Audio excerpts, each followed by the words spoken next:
Cookie Dreams and Grocery Day. Lily's thumb hovered over the refresh button on her tablet. 9:58 a.m.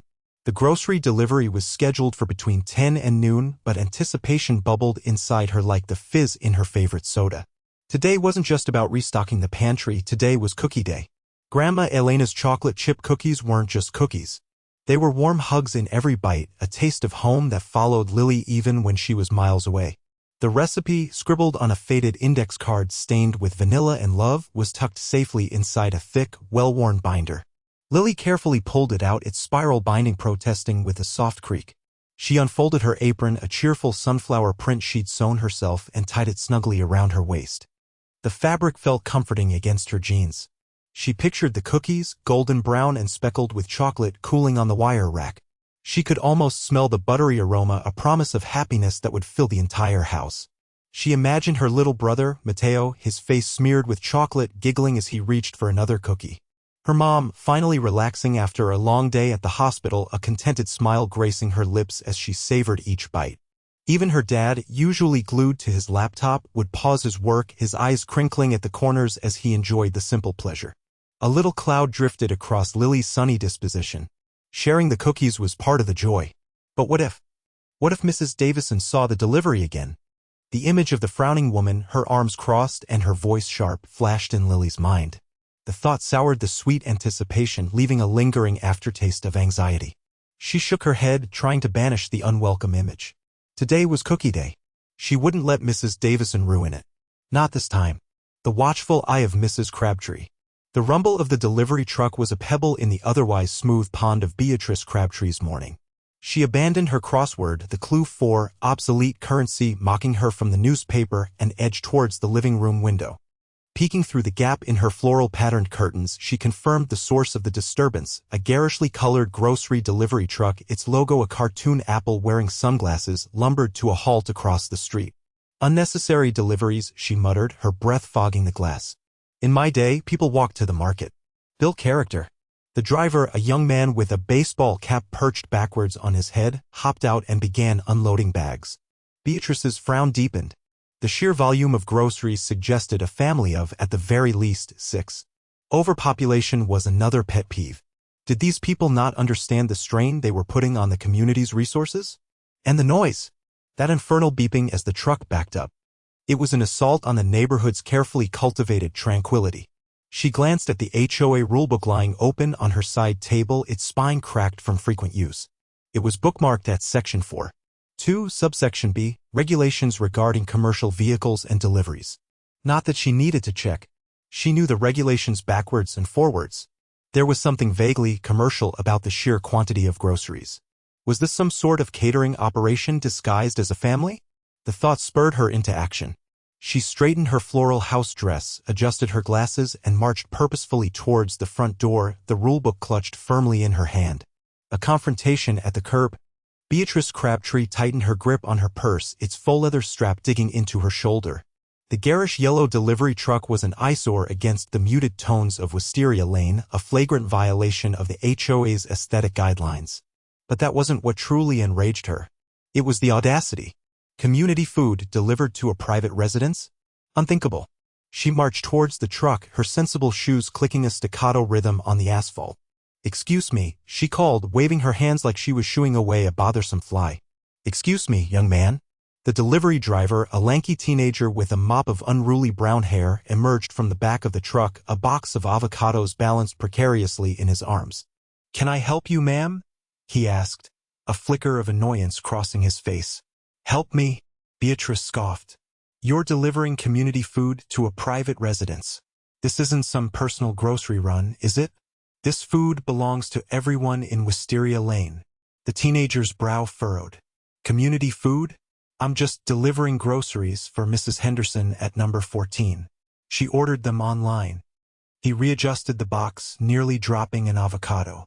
"Look, lady, I got other deliveries to make. You got a problem? Take it up with her." "Oh, I intend to," Beatrice said, her voice rising an octave. "But this blatant hoarding of community resources ends now. Those groceries are for everyone, and I expect you to redistribute them accordingly." The scent of ripe mangoes wafted from the open truck, adding fuel to her indignation. 911 and chocolate chips. Lily hummed along to the cheerful salsa music drifting from her laptop as she measured flour. Today was the day, chocolate chip cookies, but with a pinch of chili powder for a kick. She glanced out the window anticipating the delivery driver. Instead, she saw Mrs. Crabtree, phone glued to her ear, pacing back and forth like a caged tiger. "Yes, I'd like to report a theft," Mrs. Crabtree screeched, her voice piercing even the double-paned glass. Lily froze, chili powder suspended halfway to the mixing bowl. "It's grocery hoarding, plain and simple. Community property being pilfered right before my eyes." Lily's breath hitched. The delivery van had arrived, and the poor driver, a young man with a nervous smile, was unloading her groceries onto the porch.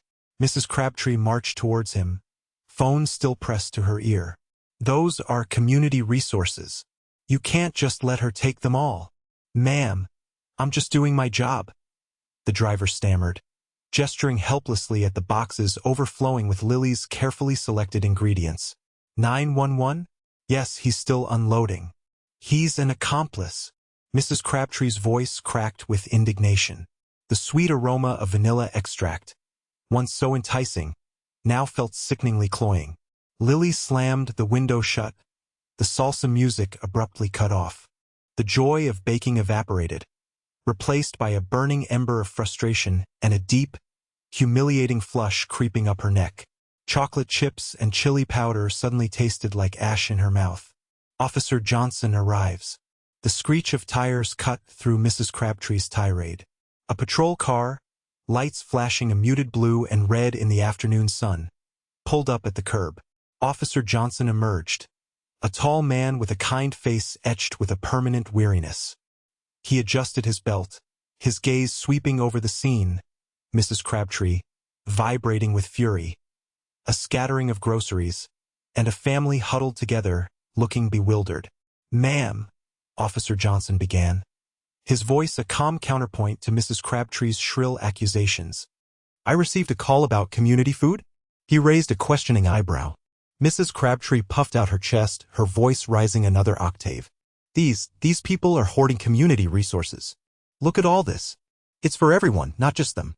She gestured wildly at the bags of groceries, a rogue green bean escaping and bouncing on the pavement. Officer Johnson listened patiently, his expression unchanging as Mrs. Crabtree ranted about neighborhood regulations and the sanctity of shared provisions. When she finally paused for breath, he offered a gentle, "And you are Beatrice Crabtree, a concerned citizen." He nodded slowly. "Right, Mrs. Crabtree. Let's hear the other side, shall we?" He turned his attention to the family, approaching them with a reassuring smile. "Folks, I'm Officer Johnson. Can someone tell me what's going on here?" He crouched slightly, bringing himself down to the eye level of a young girl clutching a stuffed unicorn. Her wide, frightened eyes met his. Lily's plea. Officer Johnson knelt, his gaze level with mine. "Lily, can you tell me about these groceries?" My tongue felt thick. They're for my family. For dinner and baking." "Baking?" The word tasted like ash. "Baking?" He tilted his head, interest piqued. I nodded, heat blossoming in my cheeks. "My grandma, Abuela Elena, she had this cookie recipe. Chocolate chip, but with a secret ingredient. Cinnamon. They're amazing. I was going to make them." I gestured weakly at the bags, the bright labels of flour and chocolate chips suddenly mocking me. "Can you show me the recipe?" Relief flickered. Maybe, just maybe. I scrambled for the worn, red book, its pages stained with vanilla and love. I flipped to the right page, pointing to Abuela's looping script. "See? It's right here. Chocolate chip magicos. That's what she called them." I pulled out the ingredients one by one. The flour, the sugar, the chocolate chips, even the cinnamon. I got everything. My voice cracked. Mrs. Crabtree said it was community food. But it's not. It's for my family. I was so excited to make Abuela's cookies. Now, I trailed off, the weight of disappointment crushing me. The sweet, spicy aroma I'd imagined filling the kitchen felt impossibly distant. A sweet solution. The afternoon sun slanted through the kitchen window, catching the glitter of sugar crystals Lily was sprinkling on a batch of snickerdoodles. Her mom stirred a bowl of chocolate chip batter. "You know, Lilybug," she said, her voice soft, "maybe we should make a really big batch. Big enough to share with the whole neighborhood. A little peace offering." Lily's shoulders slumped. Even Mrs. Crabtree? Her mom sighed. Especially Mrs. Crabtree. Sometimes a little sweetness can go a long way. Just then a knock echoed through the house. Officer Johnson stood on the porch, a weary expression on his face. Behind him, Mrs. Crabtree stood rigid, her arms crossed. Mrs. Hernandez, Mrs. Crabtree wanted to reiterate her concerns. Officer Johnson's gaze flickered to Lily, then back to Mrs. Crabtree. Concerns? He blocked my driveway. Mrs. Crabtree's voice was sharp enough to curdle milk. Ma'am, Officer Johnson said, his voice calm. Mrs. Hernandez was just suggesting a gesture of goodwill. Some freshly baked cookies. Perhaps Mrs. Crabtree's face softened just a fraction. Cookies? The word seemed foreign on her tongue. Chocolate chip, snickerdoodle, peanut butter, your choice, Lily's mom offered, her voice laced with hesitant hope. Mrs. Crabtree hesitated, her gaze darting between the officer, the Hernandezes, and the tantalizing aroma wafting from the open window. Finally, she spoke, her voice grudging. If they're the ones with the walnuts and a full dozen, then I suppose I could drop the complaint. The aroma of forgiveness. Lily measured the vanilla extract with painstaking precision, her tongue peeking out from the corner of her mouth. Flour dusted her eyelashes, and a constellation of chocolate chips dotted her t-shirt. Mom, are you sure this many? She asked, gesturing to the mountain of butter softening on the counter. Trust me, Carino, her mother replied, her voice a warm counterpoint to the electric hum of the mixer. The whole neighborhood needs a good dose of sweetness. They worked in comfortable silence, a well-oiled machine of measuring, mixing, and scooping. Soon, trays laden with golden brown cookies emerged from the oven, filling the house with an aroma that spilled out into the street. It was a symphony of vanilla, cinnamon, and melting butter, a scent designed to soothe even the most furrowed brow. Outside, Mrs. Gable paused mid-prune, sniffing the air with a wistful expression. Even Mr. Henderson, known for his perpetually grim demeanor, cracked a minuscule smile as he watered his petunias. Lily carefully arranged the cooled cookies on pastel-colored plates, each stacked high and wrapped with a flourish of cellophane. Okay, she said, taking a deep breath. Time to spread some forgiveness. The word felt heavy on her tongue, but the sweet aroma clinging to her clothes gave her a sliver of courage. She glanced at her mom, who gave her a reassuring nod. It was time. A cookie and a smile. Lily's palms were slick as she balanced the plate of chocolate chip cookies. Warmth radiated through the ceramic, a small comfort against the chill wind that whipped around her ankles. Mrs. Crabtree's house loomed ahead, its dark green paint seeming to absorb the weak afternoon light. Each step felt heavier than the last. She almost turned back. Maybe leaving the cookies on the porch was the better option.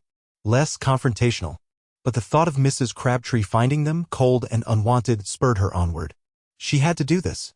Taking a deep breath, Lily pressed the doorbell. Its chime echoed inside, followed by a shuffling sound. The door creaked open, revealing Mrs. Crabtree, her face etched with its usual disapproval. Yes, she snapped, her voice raspy. Lily swallowed.